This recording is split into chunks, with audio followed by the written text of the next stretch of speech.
Nahulon sa truck. Nung yan, nung umuwi sa ano, Sampang ka. Kwento mo nga na, yung nalasing ka na. Ano mo nung ginawa mo nun, Nay? Sumakay siya ng truck.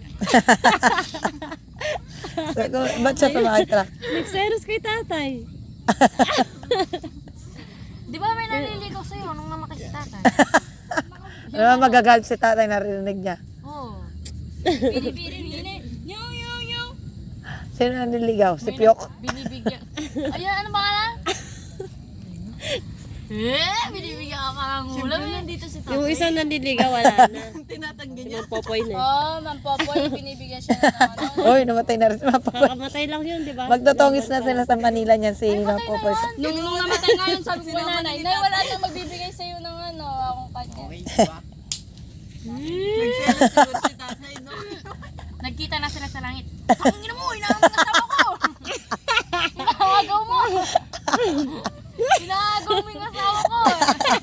Ngayon pareho na tayo nandito sa langit, sabi niya. Magtotongis na sila sa Manila niyan. Manila? Ay, sa... Nag-iipiyak na pa Manila. Ate Beverly. Inisip nito si Ate Beverly. Kamistera si Tita Nadia. Nagsusugal. Bukas pa uwi si Mama. Wala kasugal. Patawa si Balok. Kasi, ay, Lakad naman sila.